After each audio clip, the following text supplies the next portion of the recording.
Isaías 43, eu escolhi esse versículo porque ele é muito importante para nós nessa série de mensagens.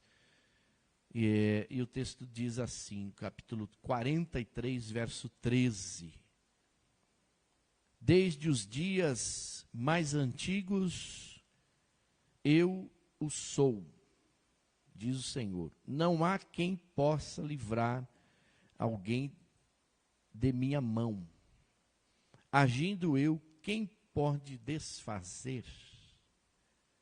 Muito antes de o mundo existir, desde a eternidade, eu sou. Ninguém pode livrar alguém de minha mão. Quando eu faço alguma coisa, quem é capaz de impedir? Mesmo texto em outra tradução. Vamos orar. Obrigado, Senhor, por esta palavra, obrigado por este povo, que aqui se reúne, parte dele, aqui de forma presencial, muitos também acompanhando pela internet. Nossa gratidão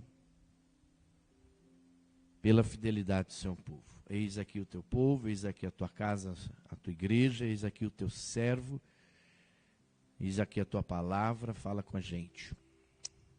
Que Jesus, o Cristo Nazareno, cresça e eu, pastor Douglas, diminua. Peço-te isto para a glória de Deus, o nosso Pai. Amém. Essa palavra que lemos no verso 13, ela não está aí por acaso, ela não está aí, não foi simplesmente jogada, está isolada. Ela faz parte de uma história, de um contexto. Aqui Deus está falando, aqui Deus está revelando uma promessa para a nação de Israel. O Israel, o povo de Deus, o povo escolhido de Deus. O apóstolo Pedro fala no final da sua epístola que a igreja hoje é o novo Israel de Deus. Deus escolheu um povo e ele determinou bênçãos em forma de promessas para esse povo.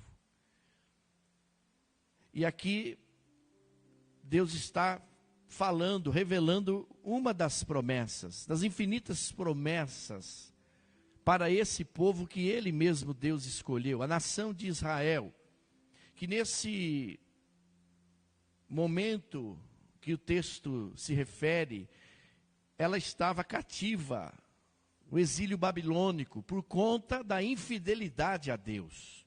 Mas mesmo esse povo que Deus escolheu, essa nação, chamada de nação de Israel, mesmo esta nação sendo infiel a Deus, Deus revela uma promessa de amor para esse povo, uma promessa de separação. Ou seja, Deus quer dizer com essa palavra, no capítulo 43, que mesmo Israel, o povo escolhido, amado do Pai, estar sendo infiel, Deus ainda ama esse povo e libera promessas para esse povo. No caso aqui são promessas de libertação.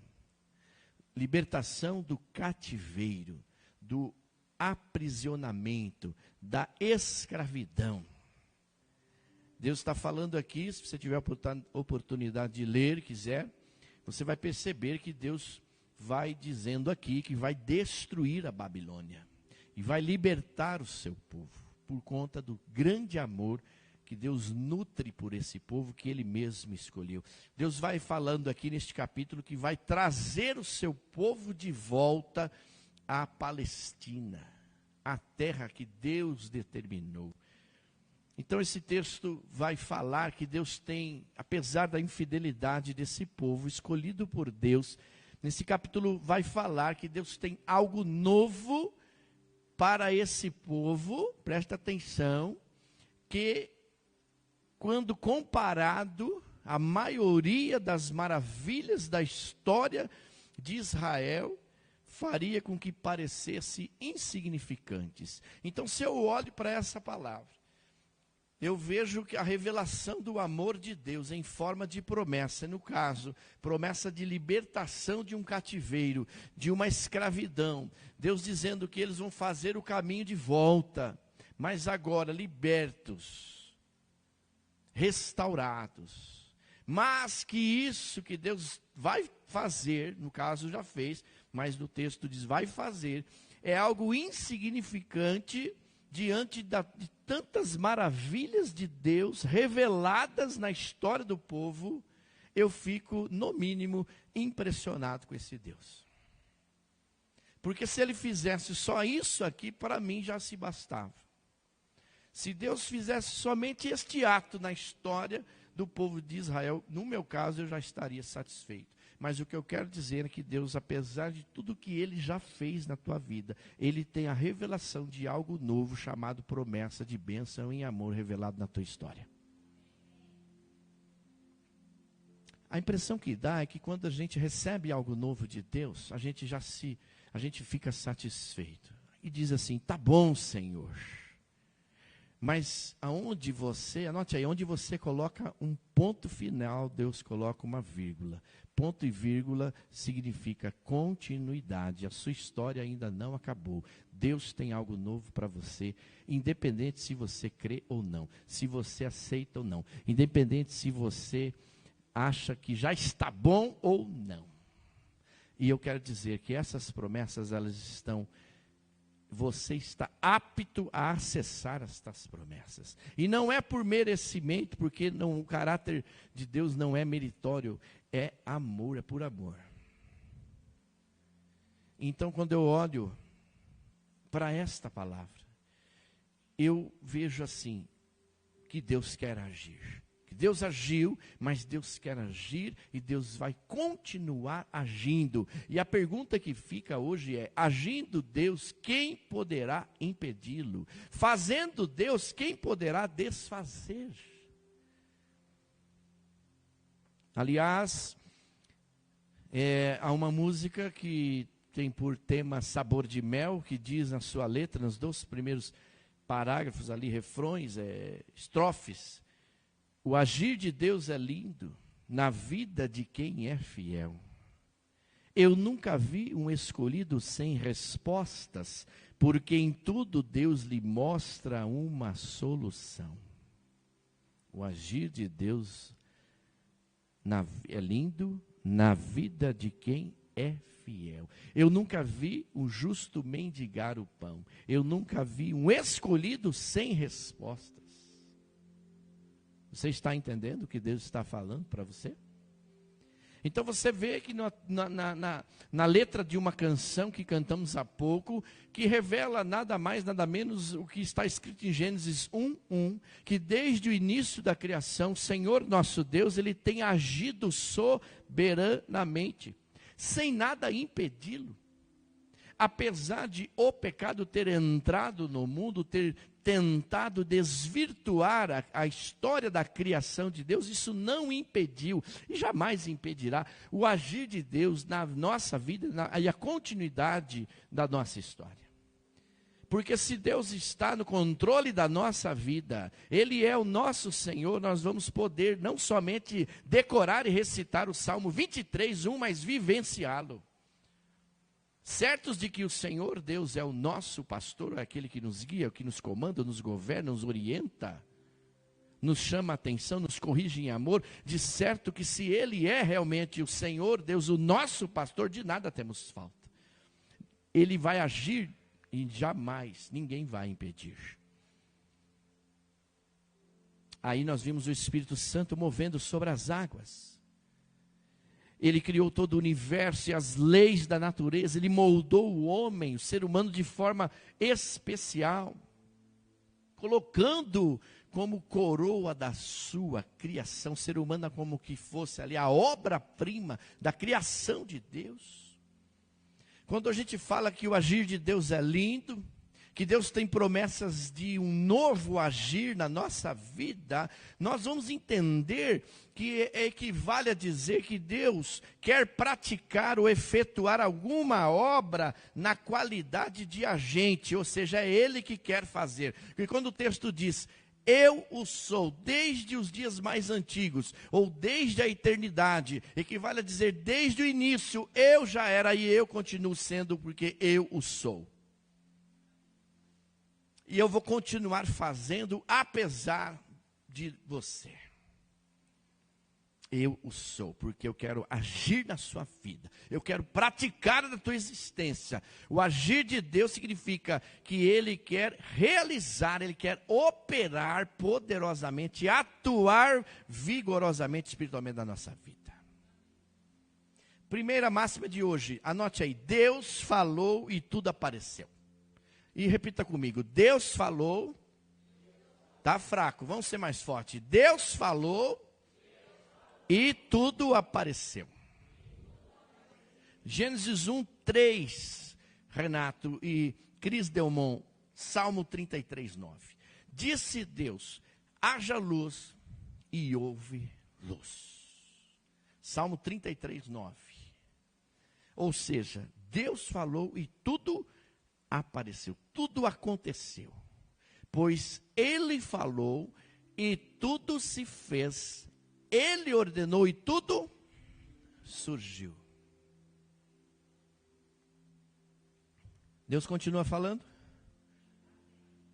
Deus continua agindo?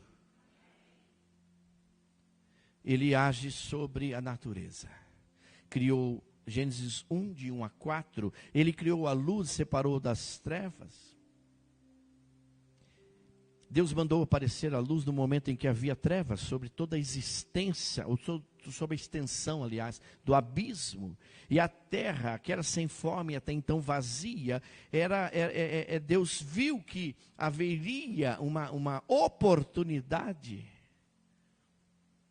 de se restaurar, de deixar melhor aquilo. Então Deus derrama sobre aquelas trevas a sua luz. Deus viu que a luz era boa e por isso separou a luz das trevas, e por isso eu e você somos separados. Nós somos separados, consagrados por Deus para um propósito. E lá na frente Jesus vai dizer sobre esse texto. E Ele vai enviar os discípulos numa missão de ganhar o mundo, dizendo exatamente isso: vocês são a luz do mundo, vocês são o sal da terra, gente. Porque vocês foram separados desde o início da fundação do mundo, conforme Paulo fala aos Efésios. Deus já nos amava desde o início da fundação do mundo. Antes de você existir, Deus já te amava, e Deus já estava separando você, tirando você das trevas, da escravidão, da escuridão, do exílio babilônico, das mãos dos hebreus, dos egípcios. Deus estava fazendo algo novo em você, porque Ele estava separando. Deus separa tudo aquilo que é bom para o melhor. Anote aí, isso aí, gente. Ele separou as águas. No segundo dia, já em Gênesis 1, de 5 a 8, separa as águas, fez separação entre as águas e águas, e a extensão dos céus. Ele criou a terra seca, que até então era sem forma e vazia, e Ele criou os mares, Ele criou as árvores. Ele foi criando, já em Gênesis 1, 9 a 12, no terceiro dia fez essa separação entre as águas e a terra seca. E essas árvores eram árvores frutíferas, segundo cada qual a sua espécie, e o campo, porque tudo quanto Deus faz é perfeito, é maravilhoso e harmonioso. Ei, peraí, agora você vai para Gênesis 1, 14 e 19, Ele cria os luminares, os grandes luminares. Ele criou o dia e a noite, já no quarto dia. Porque tudo que Deus faz é de forma ordenada. Por isso que Paulo fala em 1 Coríntios 14, 40, fazei tudo com ordem e decência, porque esse é o segmento de Deus, essa é a linha de atuação de Deus. E Ele faz então ali, no quarto dia, faz com que aparecesse o sol, a lua, as estrelas, e separa o dia da noite, criou as estações do ano.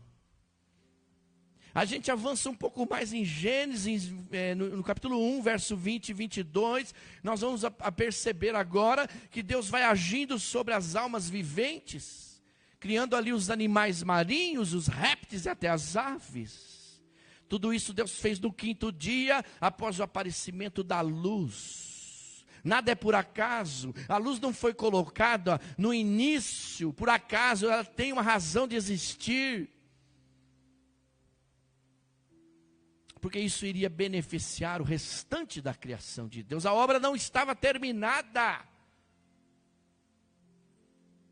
Deus manda então que as águas produzissem répteis com abundância e as aves se multiplicassem conforme cada uma a sua espécie, no verso 21. E Deus ainda ordenou que eles frutificassem e multiplicassem, nunca dividissem, mas multiplicar e frutificar e encher as águas dos mares, as aves se multipliquem na terra.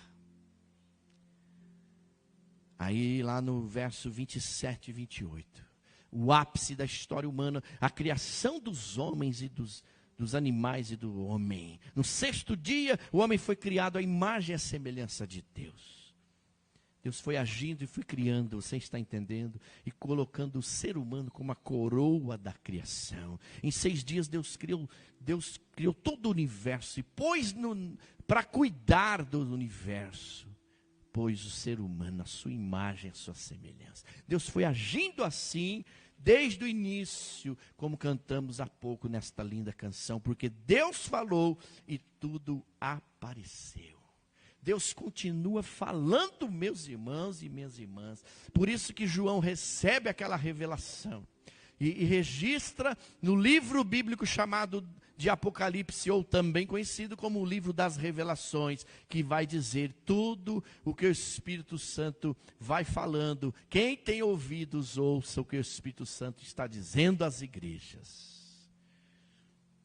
E agora o segundo ponto é que nenhum dos seus pensamentos de Deus, nenhum dos pensamentos de Deus pode ser impedido. Eu retiro isso lá de Jó 42:2. Nenhum dos pensamentos de Deus pode ser impedido. Aí eu trago à existência aqui a lembrança de Abraão. Lá em Gênesis 12, de 1 a 2, você sabe a história. Mas não custa lembrar, Deus prometeu abençoar Abraão. Amém ou não? Amém não, meus irmãos. Você tem que ler melhor a Bíblia. Deus prometeu, Renato, abençoar grandemente Abraão, meus irmãos. Deus prometeu abençoar grande, olha aí, farei de você um grande povo. Não é um povinho, é um grande povo. Está vendo como que na nossa resposta a gente já tem uma mente um pouco míope? A gente já se contenta com pouco? É ou não é? Porque a Bíblia diz que nós em Cristo seremos vencedores, sim ou não? Aí agora ficou empatado, Lúcio. Você viu que o pessoal já ficou. Mas o Marcos responde dizendo: em Cristo Jesus nós seremos mais que vencedores. Conecte a tua mente à mente de Cristo, receba as palavras, as promessas de Deus, as grandes promessas de Deus na tua vida. Porque agindo Deus, ninguém impedirá. Estão entendendo, sim ou não? Então, nenhum dos pensamentos de Deus pode ser impedido, porque Deus falou com Abraão e falou: eu vou abençoar você grandemente. Mas você sabe que essa promessa de que que a esposa seria fértil, seria pai de uma geração, deixaria de ser filho ali de uma nação, seria pai de uma geração, essa grande promessa, ela só se cumpriu 25 anos depois. A Sara já estava velha, ele também já estavam velhos. Contradisseram ali aquela coisa que fala, a lei da natureza humana. Porque Deus está na contramão da história, meus irmãos. Lá em Gênesis 18:14, vai dizer assim, eu concordo, que não há coisa nenhuma difícil para o nosso Deus. E por que você coloca obstáculo naquilo que você pede para Deus? Ninguém poderá impedir o agir dele, porque ele realizou no passado e continua realizando hoje, e vai fazer amanhã também. Mas ele tem um tempo determinado. mas nenhum pensamento dele vai ser frustrado. E olha que a palavra de Deus diz, e eu creio, a palavra dele vai dizer assim: eu sei, só eu sei o pensamento que eu tenho a teu respeito. Nem você sabe o pensamento que você tem a seu respeito, mas Deus já sabe. Estão entendendo, sim ou não? Então, veja que nós temos aqui no tempo determinado, Gênesis 21, de 1 a 2, no tempo determinado, Sara deu à luz a um filho, como eu disse, repito, contrariando assim toda a lei da natureza humana. E o que eu quero dizer com isso? Se Deus quiser operar milagres, se Deus quiser operar maravilhas, se Deus quiser realizar sinais e prodígios, Ele poderá fazê-lo e nada vai impedir. Se Deus quiser, é assim, pronto e acabou. Você pode contestar, você pode duvidar, você pode classificar com o teu caráter meritório, julgador, que você sempre faz. Ah, isso aqui não merece, aquilo lá não... Mas Deus vai fazer, porque Ele está acima da tua vontade. Porque Deus revela sim amor. E se tem promessa, Ele vai cumprir. Nada, agindo Deus, nada vai impedir. É isso que eu aprendo com Ele daqui nesta palavra. Ele agiu na vida de Abraão, ele agiu na vida de José. Você viu, José, um filho amado, muito amado de Jacó, lá em Gênesis 37. Aliás, foi muito amado e foi até preterido por conta ali, em detrimento dos irmãos, e os pais pagaram muito caro por isso, né? E aí, por conta dessa preterição, lá em Gênesis 37:3, José foi invejado pelos seus irmãos, que o venderam para uma caravana de ismaelitas, primeiramente. Depois estes venderam-no como escravo no Egito. José sofreu injustiças, ele foi invejado, ele sofreu injustiças lá na casa de Potifar, que era o capitão da guarda de Faraó. José foi jogado no calabouço, foi aprisionado, foi espancado, foi violentado, foi cuspido, foi zombado, foi desmerecido. Ele se tornou um improvável, mas, diga comigo, mas Deus tirou ele de lá e o exaltou e fez dele governador do Egito, porque Deus tinha promessa para ele. E apesar da inveja que ele sofreu, da exclusão na família que ele sofreu, por conta dos seus irmãos, das mentiras que foram levadas, levianidades lá, calúnia, difamação, apesar disso, Deus o exaltou e trouxe-o de volta. Você está entendendo? Sim ou não?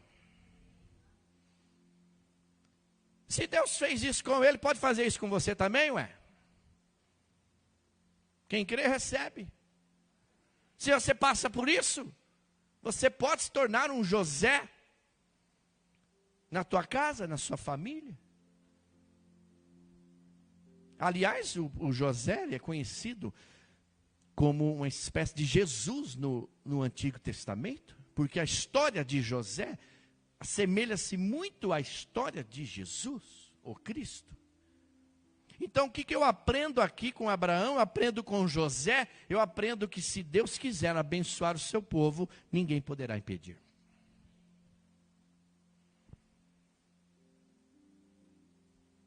Aliás, eu ouso dizer que presta atenção, que se você é fiel a Deus, se você crê e obedece ao Senhor, eu ouso dizer que quanto mais contrariedade imputarem na sua vida, mais abençoado você vai ser. Eu ouso dizer que quanto mais, se você tem promessa, claro, se você é fiel a Deus, se você crê e obedece, porque a relação de intimidade com o Pai está dentro de uma palavra no hebraico que chama crer, obedecer. Quanto mais te imputarem injustiças e mentiras, mais você vai crescer. Mais você vai prosperar. Porque quem tem promessas de Deus, vai acontecer. Deus não falha nunca. Nada vai impedir o seu agir. Eu falei de Abraão, falei de José, mas eu não posso deixar de falar, primeiro livro dos Reis 17:12. Já encerrando.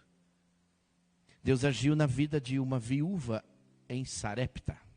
Eu gosto muito desse texto.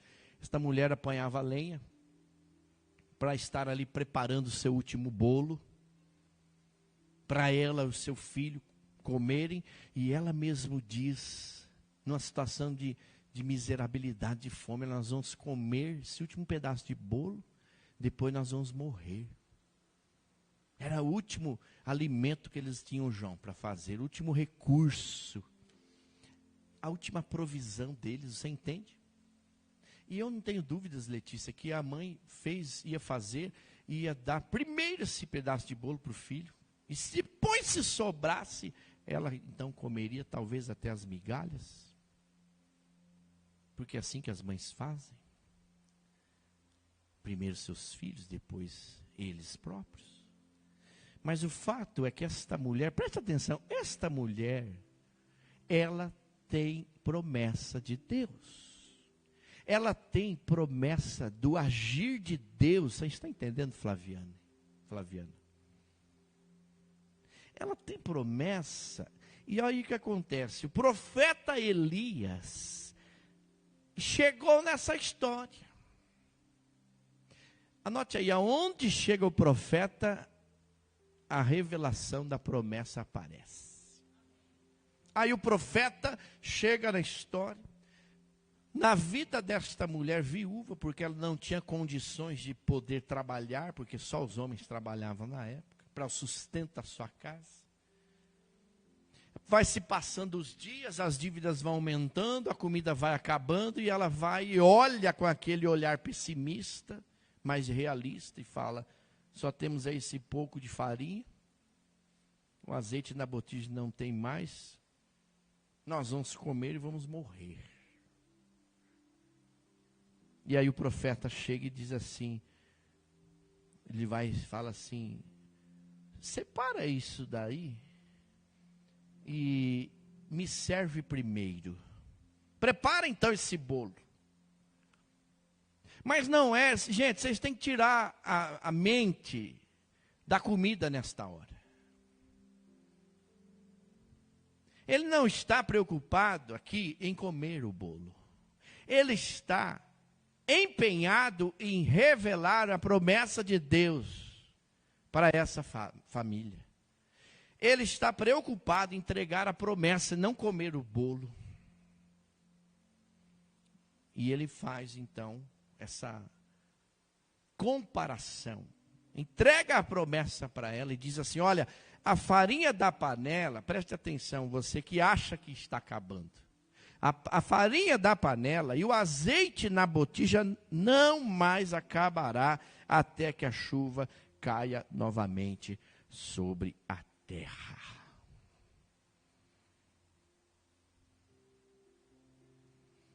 Então a mulher disse, ela fez duas coisas. Creu e obedeceu. Pergunta aí para a pessoa do seu lado: você crê e você obedece? Crer e obedecer. Crer e obedecer. Se você só guardar esta sentença, você já entendeu a palavra de hoje. Amanhã, Sérgio, quando alguém vier falar alguma coisa, presbítero Ney, você só pergunta isso: você crê e obedece, João? Somente isso, Carlos. Porque nós só precisamos de uma palavra. E esta palavra hoje é crer e obedecer. Palavra de vida hoje. Porque não é duas palavras, Marli, é uma palavra. Porque quem crê, obedece. E quem obedeceu, porque crê. Porque se você crê, veja o que a palavra diz: se creres, verás a glória de Deus. Tudo é possível ao que crê. Você sabe que Deus vai destinando o público-alvo? Estão entendendo? Porque as coisas de Deus, Sérgio, ele não é solto assim, jogado aleatório, não. Tem público-alvo. Você está dentro desse público-alvo? Crer e obedecer. Então ela, na humildade dela, talvez ela pensou assim, Luci, nós não temos mais nada a perder. Aliás, ultimamente nós só estamos perdendo. Eu ia dizer um time aí, mas eu não vou constranger ninguém.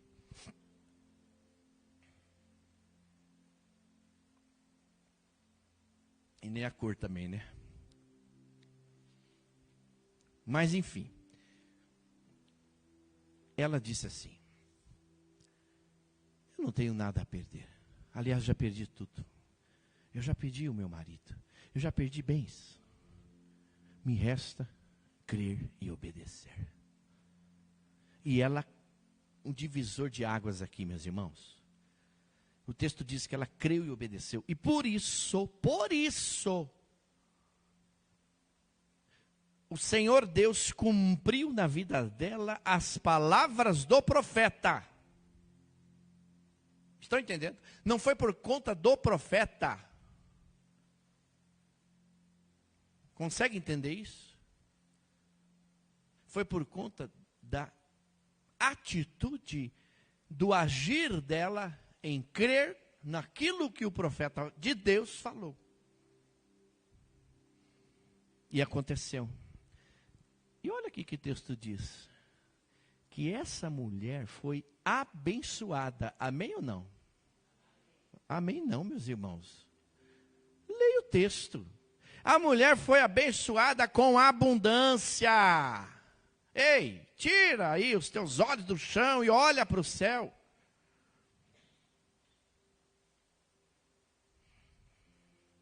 Ela foi abençoada com abundância. E olha que você conhece essa história, hein? Então, o que eu quero dizer para você com isso aqui? Que Deus agiu na vida, na natureza da humanidade, na criação. Amém? Deus agiu na criação. Deus agiu na vida de Abraão. Deus agiu na vida de José. Pegando aqui os principais. Deus agiu na vida desta viúva lá na cidade de Sarepta. E Deus agiu na minha vida também. E Deus agiu na sua vida também. Amém ou não? O menininho falou amém lá. Ó. Não é? Benício. E se ele agiu no passado, ele não vai agir no presente? Me responda aí, por favor. Me ajude aí, gente. Ele não é o mesmo Deus, João? E agindo ele, quem impedirá? Ninguém impedirá. Projeta Romanos 8:31, por favor. Já estamos encerrando. Fecha sua Bíblia aí, que você pensa que vai acabar. Vamos ler juntos.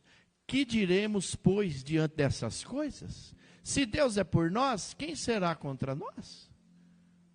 Agindo ele, quem impedirá? Há uma outra tradução desse texto que fala, agindo Deus, quem impedirá? Que é a mesma tradução de Isaías 43:13, meus irmãos.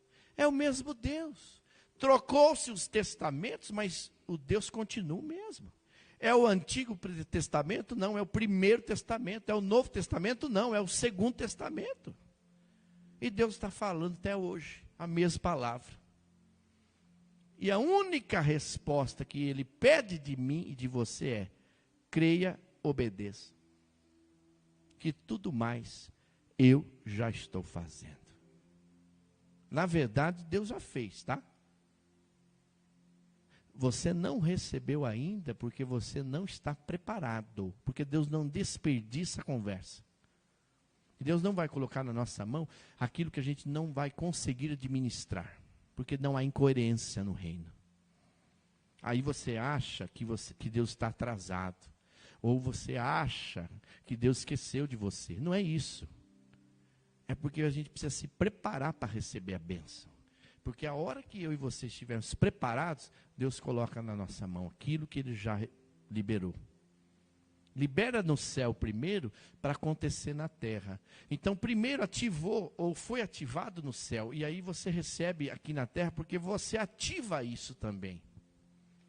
Chama a existência, 4:17 de Romanos, a existência, aquilo que ainda não é como que se já fosse. Isso é fé, porque sem fé é impossível agradar a Deus. E o apóstolo Paulo fala aos Gálatas que importa agradar a Deus. Então, enquanto você quiser ficar agradando aí seu pai, sua mãe, seu irmão, seu pastor, seu presbítero, seja quem for, a promessa que Deus tem na tua vida não acontece, mas você inverter o valor aí, adorar a Deus, buscar só a Deus, aí acontece.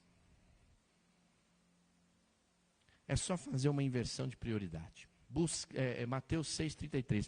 Busque a Deus em primeiro lugar. E as demais coisas já estão sendo acrescentadas. Então, encerrando, eu quero dizer uma coisa para você. Que Deus vai agindo na nossa vida. Ele está agindo. Eu queria que você fizesse uma introspecção muito rápida aí, e você pudesse rememorar as ações de Deus na sua vida nesses últimos dias. Será que você pode fazer esse exercício de olhar para dentro de você e perceber o quanto Deus agiu na tua vida? E agradecer. Talvez foi um livramento de um acidente. Talvez alguma coisa que você achou que demorou, mas foi bom demorar, porque se acontecesse no teu tempo, não ia dar muito certo, né? Estão entendendo agora? É no tempo de Deus, meus irmãos. Não é que ele demorou, ele está no tempo certo. Nós que já estamos atrasados. Então eu quero concluir dizendo assim que ninguém há que possa resistir a Deus, não há nenhum dos pensamentos de Deus que pode ser impedido. Até mesmo a nossa falta de fé, até mesmo a nossa infidelidade. Aí eu volto lá para o texto de Isaías 43, que o povo foi infiel. Pense num povo infiel, multiplica por 3. Era esse o povo de Israel. E Deus amou esse povo. Revelou promessa. Um povo ingrato, um povo infiel, um povo insubmisso, um povo desleal. Quem para amar uma pessoa dessa, um povo dessa, tem Deus que ama esse povo, gente. Você está entendendo? E a gente faz parte desse povo, irmão.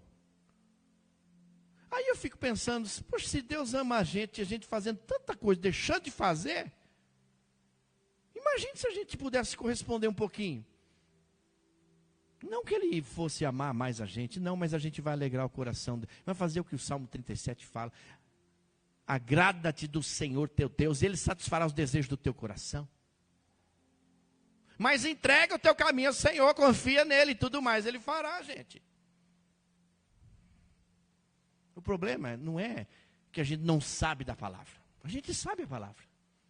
A gente não sabe o endereço, mas isso pouco importa. O único problema é que a gente não vive a palavra. Porque a palavra se resume em uma palavra: crer, obedecer. Somente isso. Então a vida do homem, da mulher, sem Deus, ela é equivalente à terra lá atrás, antes da ação de Deus. Era sem forma e vazia. A vida do homem e da mulher sem Deus era como a terra lá no original, Adamá, sem forma, sem vazia, sem razão de existência, monótona e em trevas, o que é pior. Mas bastou-se um agir de Deus para que tudo se torne luz, ou se tornasse luz, e tivesse uma nova forma, um novo rumo, e agora cheia do poder do Espírito Santo. Tudo isso por conta de uma palavra: o agir de Deus. E eu volto encerrando com a canção, dizendo: o agir de Deus é lindo na vida de quem é fiel. Eu nunca vi um escolhido sem respostas, porque em tudo Deus lhe mostra uma solução. Vamos ficar de pé e vamos orar?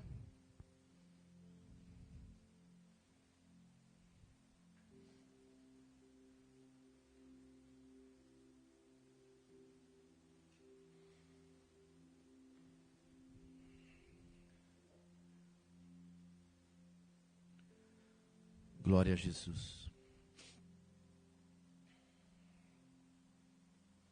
Eu gostaria de fazer 2 orações.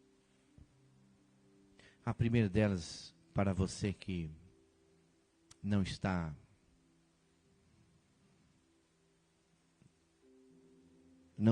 percebendo o agir de Deus. E talvez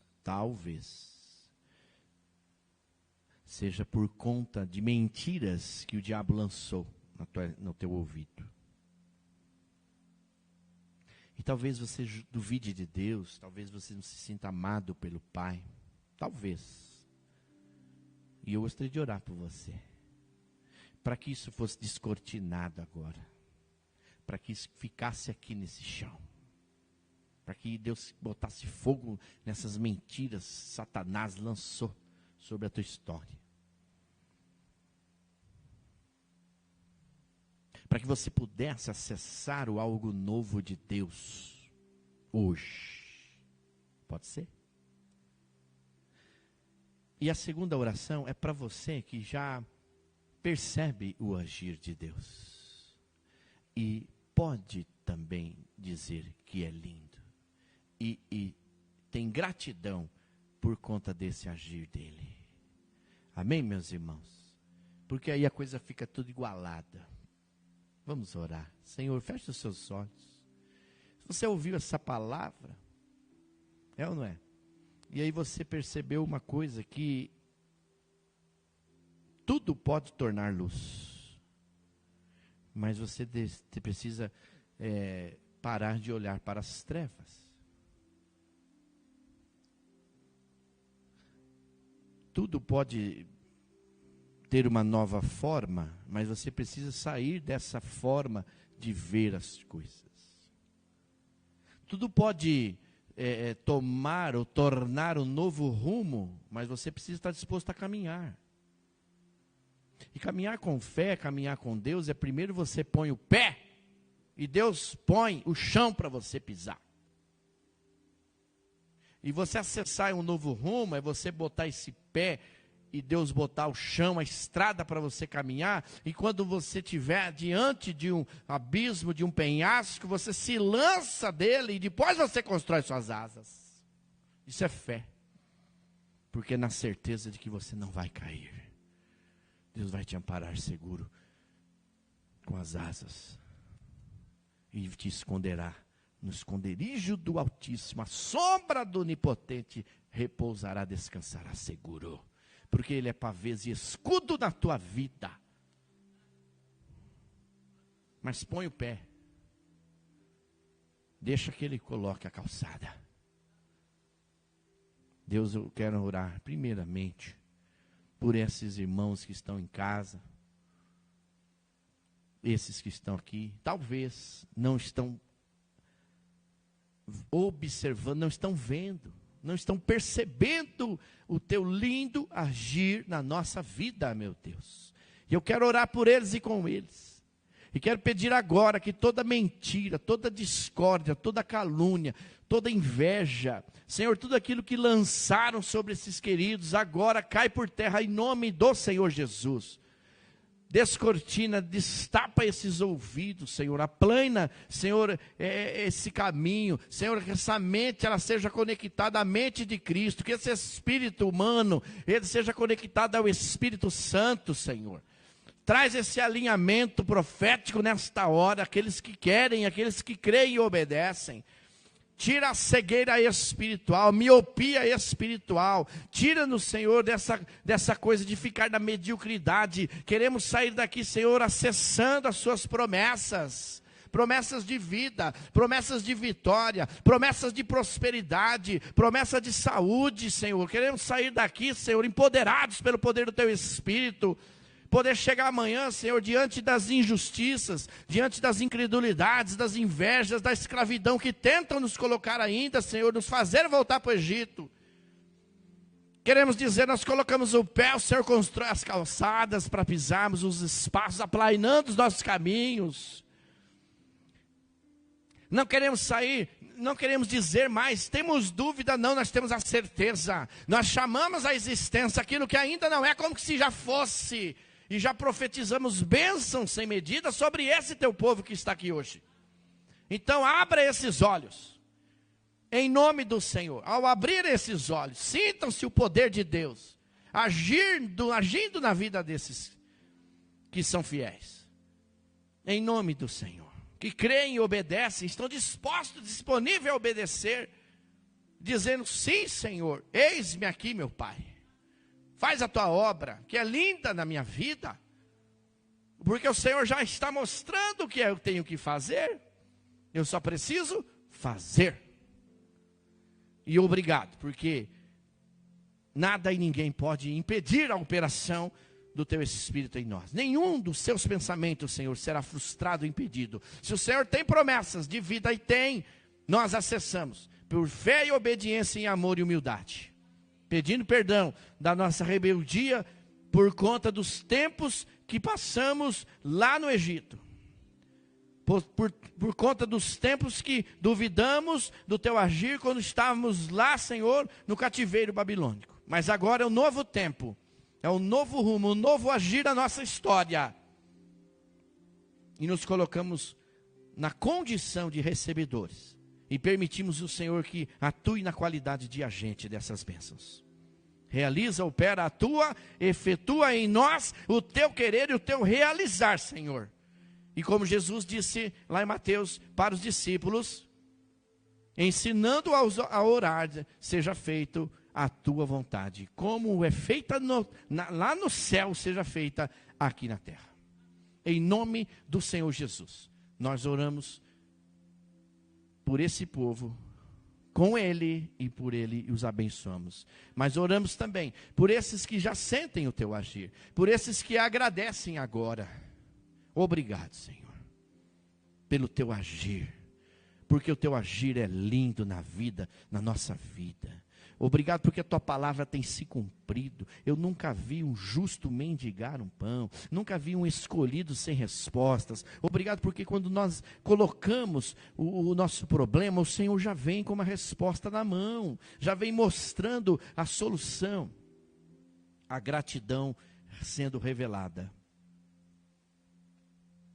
do teu povo aqui agora. Nós adoramos ao Senhor na beleza da tua santidade. Obrigado, Jesus, porque podemos continuar caminhando, certos de que o Senhor Deus quer agir, agiu no passado e quer continuar agindo no presente, e agirá no futuro. E nós acessamos pela nossa fé no Senhor e obediência na palavra, damos esse passo de fé, Senhor. Recebemos a palavra dos profetas, as palavras reveladas na Sagrada Escritura. E obrigado porque não faltará mais farinha na panela e nem o azeite na botija. E obrigado porque o Senhor já tem derramado chuvas de bênçãos sobre a nossa terra. E nós assim o adoramos na beleza da tua santidade. Em nome e por amor de Jesus Cristo, que oramos e abençoamos o teu povo. Amém. Vamos receber a bênção de Deus, meus irmãos e minhas irmãs. Que a graça, infinita graça, superabundante graça de Jesus o Cristo, que o grande amor de Deus, o nosso Pai, o consolo, a força, a sabedoria, a presença do amado amigo Espírito Santo, sejam derramados sobre nós e vós, povo de Deus, e sobre todo o povo de Deus espalhado sobre a face da terra, hoje e sempre. Amém